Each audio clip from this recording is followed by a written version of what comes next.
Don't touch that dial. Randy's Old Time Radio Show presents...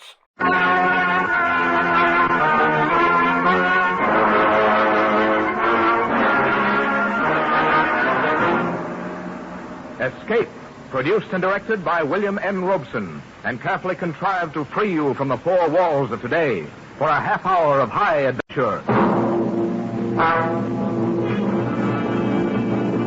Tonight, we escape to the war between the states and a muddy stream in Alabama, as we recall one of the great short stories in American literature, An Occurrence at Owl Creek Bridge by Ambrose Bierce.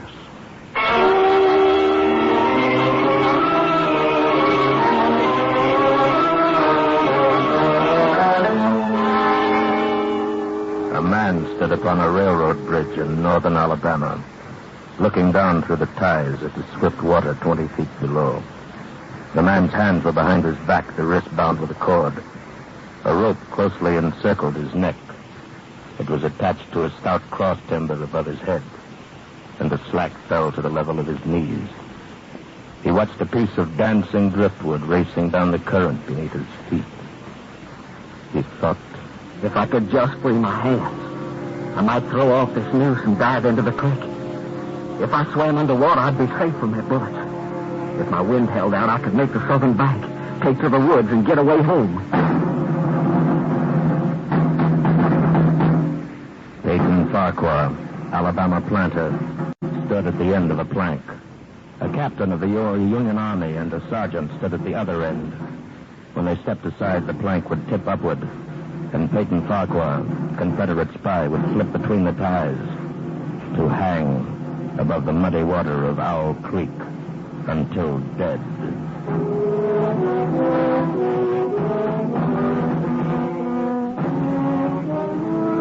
Even in this far outpost of Sherman's march to the sea, the formalities of death are observed by these men who are most familiar with him. The captain's company is drawn stiffly at attention along the tracks on the northern side of the bridge. The lieutenant stands erect on the bank of the stream, the point of his bared saber scraping the gravel on the roadbed. Peyton Farquhar is being ushered into the Confederate beyond with every Union amenity.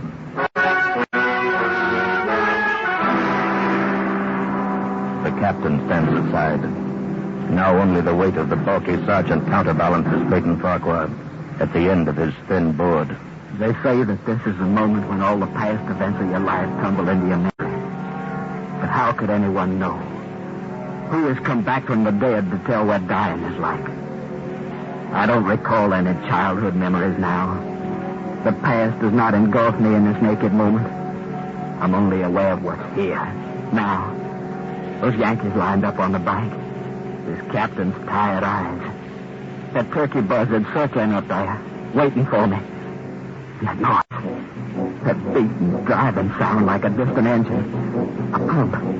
The roll of thunder on a summer evening. Come closer. Get louder. Choking.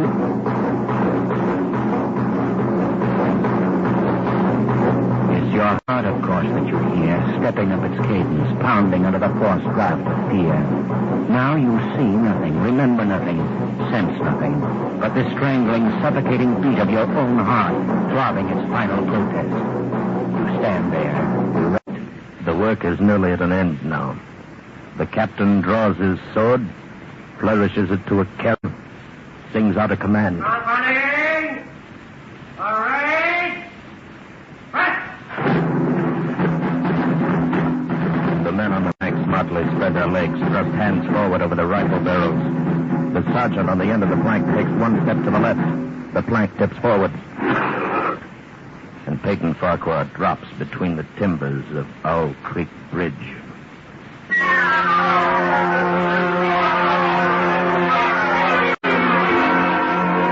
It takes longer to tell it.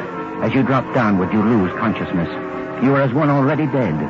Then you awaken sharply in pain to feel, not to think, just to feel. The cutting pressure on your throat, the agonies of pulsating fire shooting from your neck downward. To feel the fullness, the congestion, the head bursting with suffocation. Distantly, beyond, outside of yourself, You hear a splash. Remotely you sense cool, wet, green darkness. The rope has broken. You have fallen into the stream.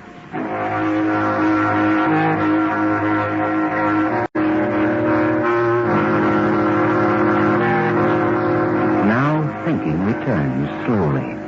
You know for the moment you are safe from drowning, because the rope around your neck tightly keeps the water from your lungs. Then I shall die hanging at the bottom of a river. And that's absurd. If I can get my hands free. I must get my hands free. Come, Peyton. They can't lick you. Try again. Once more. Good boy. Rope's giving. Again. Try once more. That does it, my boy. Now, the rope around your neck. You must breathe when you come to the surface. You must breathe quickly. For if they haven't hanged you and they fail to drown you, you can't let them shoot you. Loosen that rope around your neck. You must get it loose.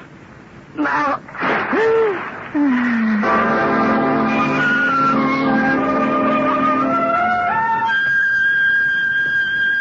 It takes so much longer to tell. You are now in the fullest possession of your senses. And again, time stops. You feel the ripples of water upon your face and hear their separate sounds as they strike. You see the trees on the bank and the leaves and the veining of each leaf and the very insects on them. The locusts, the brilliant-bodied flies, the gray spiders stretching their webs from twig to twig. The prismatic colors of the dewdrops upon a million blades of grass. You hear the humming of the gnats, the beating of the dragonfly's wings, the strokes of the water spider's legs. A fish slides beneath your eyes, and you hear the rush of its body parting the water. All this you see and hear in an incalculably infinite instant of time. Then you hear something else.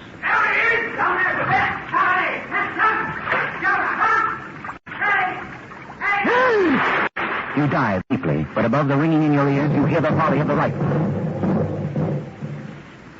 And as you rise toward the surface, you meet shining bits of metal, singularly flattened, the distorted and spent bullets, oscillating slowly downward past you. One catches in your collar, and it feels uncomfortably warm. You snatch it out. And this gray piece of Yankee lead reminds you of the gray uniform of the soldier who is responsible for you being here. You recall that it was only night before last when the soldier had ridden up the driveway as you and your wife sat under the magnolia trees in the cool twilight. Good evening, sir. Good evening, Corporal. Wonder if I might trouble you for a glass of water, sir. Why, of course. Don't disturb yourself, Peyton. I'll go fetch it. You're most kind, ma'am. If you just indicate the well... Nonsense. You just sit a spell with my husband. You look as if you could do with some rest. Yes, ma'am. Reckon I could. I'll be back in a jiffy. Thank you, ma'am. Whose command are you with, Corporal? Colonel Tolliver, sir. 13th, North Carolina. We get so little news down here. How are things going at the front? Not good, sir. The Yankees are getting ready for another advance. They're repairing the railroad. Got it in shape almost to Owl Creek Bridge. And they got an outpost there. Once they can run the trains beyond the bridge, there's nothing to stop them between here and Atlanta. Then why hasn't the bridge been destroyed? The military couldn't get near it. A civilian might. Owl Creek Bridge. That's not far from here, is it? Less than 20 miles. You say they have an outpost there. On which side? The other side. Nothing on this side but a couple of pickets, half-mile out on the railroad. And a single sentinel at this end of the bridge. And that bridge is important? Sure is.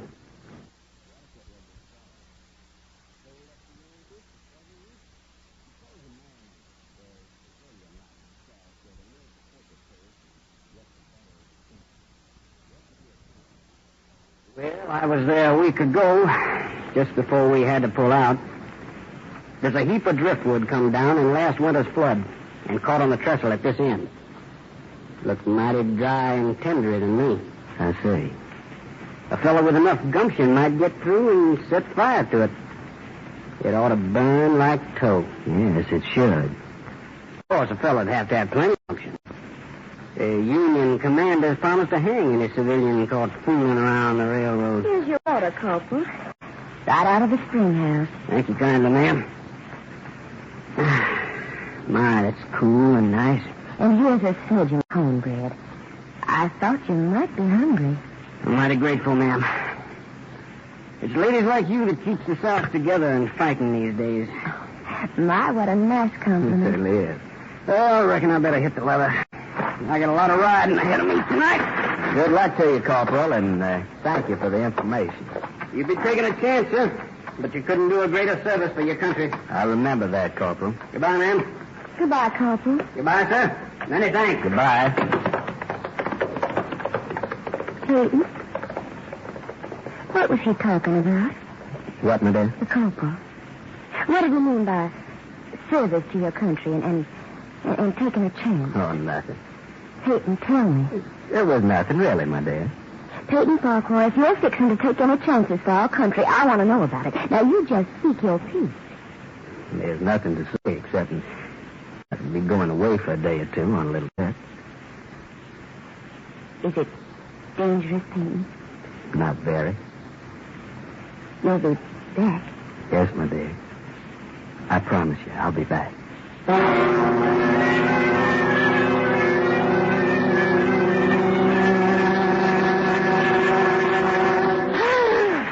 You break the surface of Owl Creek for a second time.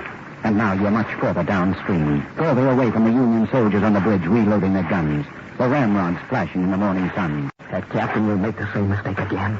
He'll order them to fire at will. Heaven help me, I cannot dodge another. Another more terrible sound, cannon. They've trained a cannon on you. And close. Next time they'll use a charge of grape. Rifles and grape covering the water from bank to bank. I'm done for, Ann. Then something seemed to grab you, and you're whirled round and round, spinning like a waterlogged top. You're caught in a vortex, a whirlpool. The water, the banks, the distant bridge, the soldiers become indistinct blurs. And again, you're helpless. You feel dizzy and sick to your stomach. Just as you felt last night, when you crept up the bank to the lone sentinel on the south end of the bridge and discovered that the sentinel was not alone. There he is, boys. Grab him. Get him, Courtney. Well, Mr. Peyton Farquhar, we've been expecting you. How did you know my We name? got ways. But look here, I'm a civilian. Save your breath and thank your maker we didn't shoot you in the back. Well, we don't do things that way up north. You'll get a trial. Everything fair and square. Bring him along, men. The whirlpool spins faster and faster. A sharp piece of driftwood tears at your coat. The churning ground will choke you. You know there is nothing you can do. As you had known it last night, when they shoved you into a tent near the bridge to face the infantry captain with the tired eyes. There he is, sir. Right on schedule. Good luck, Sergeant. Is this the man, Lieutenant? That's him. What? You're the corporal who stopped at my plantation last night. That's right, Mr. Farquhar. But I'm not with the 13th North Carolina Volunteers. Farquhar, this is Lieutenant Saltonstall, intelligence officer, 5th Massachusetts Regulars. You've trapped me. You deliberately led me into a trap. I'm a civilian in a plant. Yes, and also a Southern patriot, caught in the act of espionage. You can't prove it. We don't have to. This is the most despicable, the most... This proves once more that honor is a stranger in the North. I'm too tired to listen to a recital of the code of a Southern gentleman, Mr. Farquhar. I'm afraid the distinction between your ethics and my life would escape me this evening. But why have you done this? Why have you deliberately trapped me? The best way to eliminate civilian resistance is to lure it into the open. You fell for the bait. Too bad. Now, look here. It's my constitutional right to... Which Constitution? The Constitution of the United States or Jeff Davis's? You insulting Yankee. Remember your manners, sir. I demand a trial. You've just had it. Post a guard over him, Sergeant. Yes. We'll hang him in the morning.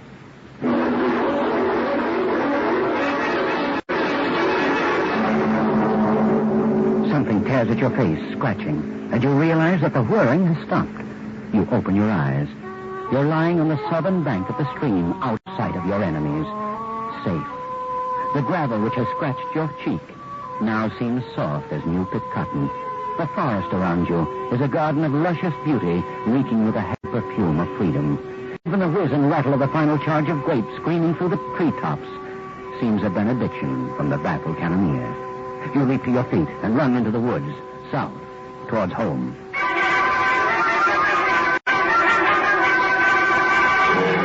Your neck is swollen and throbbing with pain.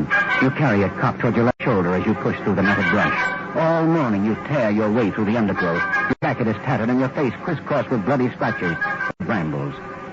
Every few moments you stop.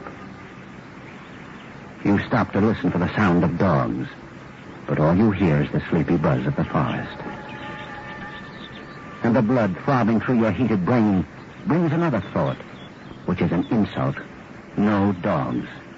You are not even important enough to the Yankees for dogs.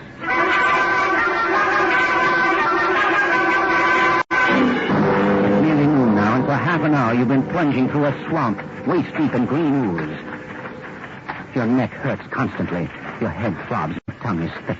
It tastes like brown cotton. Gnats swarm before your eyes, catching in your eyelids. Mosquitoes buzz in your ears, drill deep in your hands and swollen neck. You cannot go any longer. You slow down. You stop. You reach toward a palmetto root for support, and it slithers from your grasp and slides softly into the water. Water moccasin. Fear finds you at last. Terror, which stood aloof when you fled the executioner's bullets, now embraces you with clammy unction. A water moccasin. The deadly cottonmouth. Now each branch and root seems to writhe under your hands. The swamp is undulating with certain death. You plunge on through the dark, stinking ooze, on and on, tripping, stumbling, never stopping, for terror at your back, flogging you with a whiplash of fear.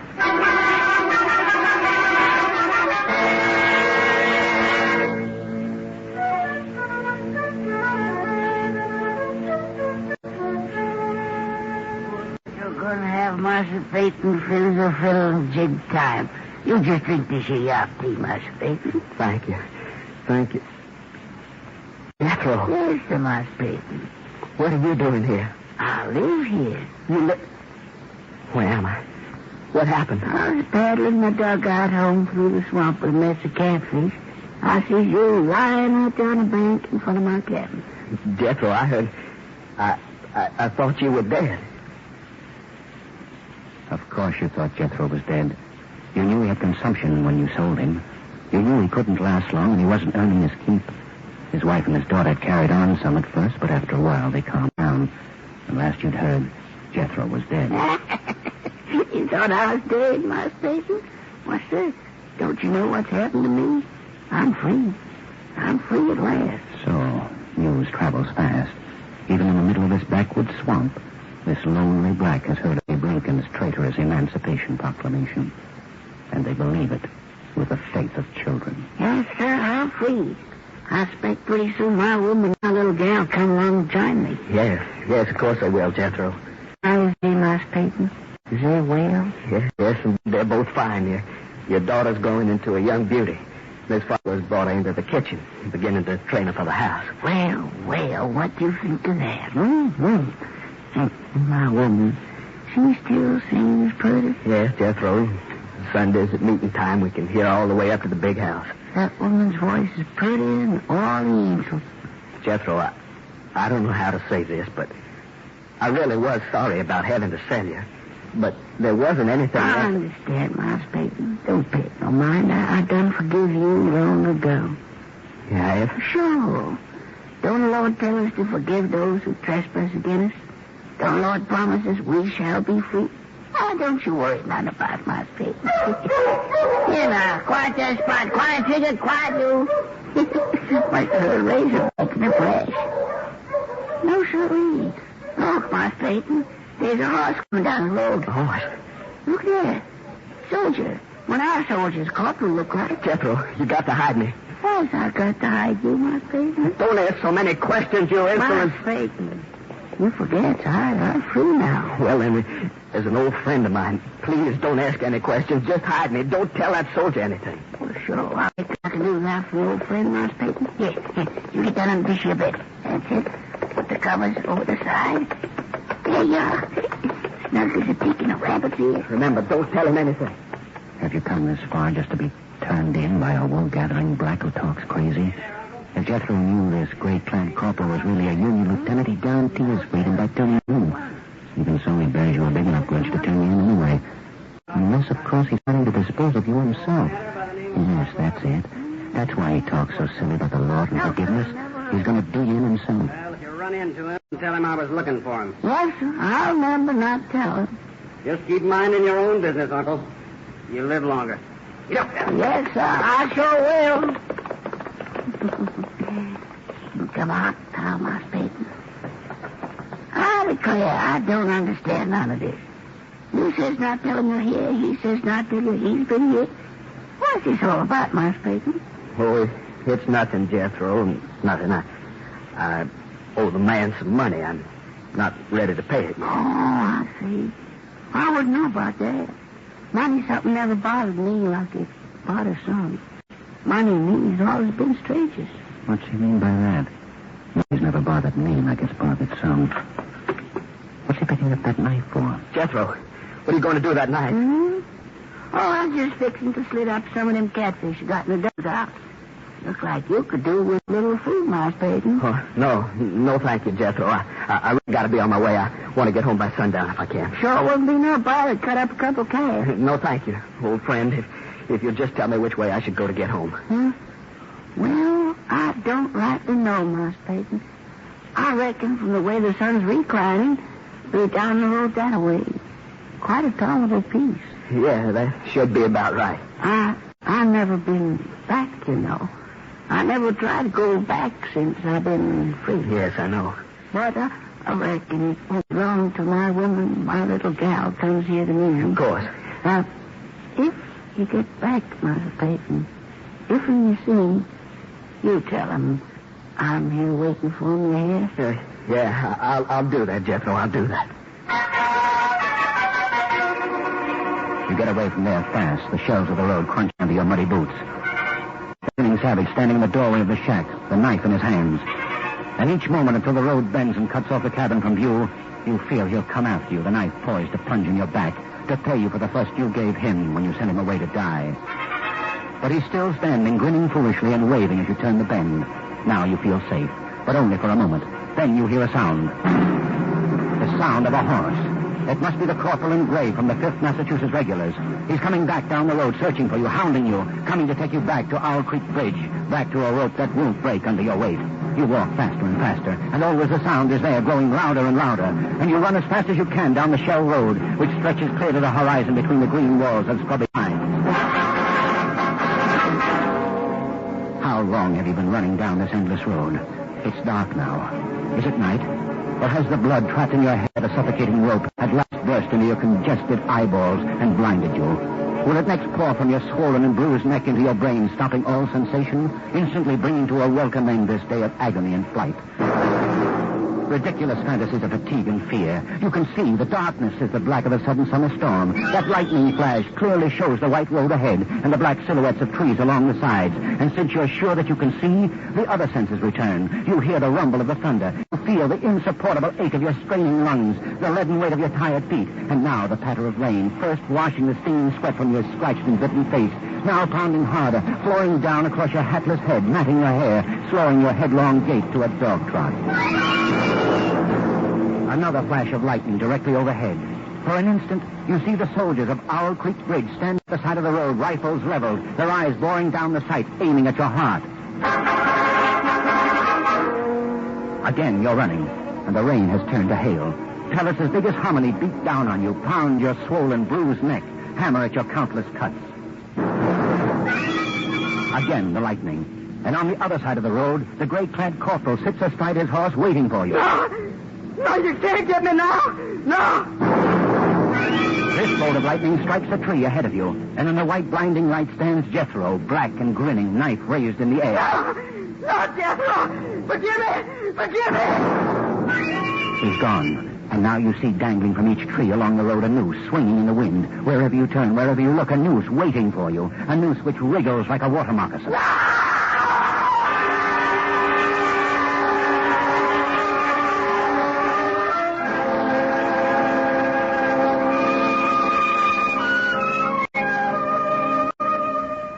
You are standing on the green lawn of your plantation before the high-columned entrance. The storm is over. The clouds are black and menacing all around the horizon. But through a break in the sky overhead, glorious sunlight streams down, bathing your garden and your house in heavenly light. You are home. And now you hear a rustle of crinoline, and down from the wide portico steps your beloved wife. She walks across the wide lawn, arms outstretched. Peyton, my dear, you're back. Just as you promised you'd be. For this moment, you have endured the agonies of this day. And were those agonies multiplied 1,000 times, they would be small price for the benison of this breast, the sanctuary of these arms, the security of these lips. You step forward to fold your wife in your embrace. The rope stretched tight, sang like a bowstring. Peyton Farquhar was dead. His body, with a broken neck, swung gently from side to side beneath the timbers of Owl Creek Bridge.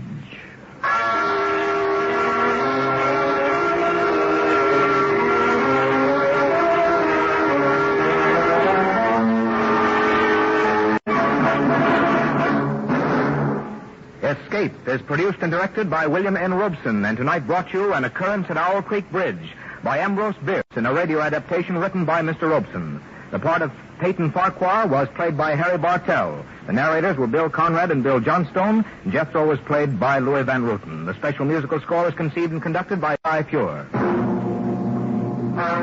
Next week, You are trapped in the pitch darkness of a ruined mansion. And groping for you, stalking you, is a homicidal maniac armed with a knife, from whom you must escape.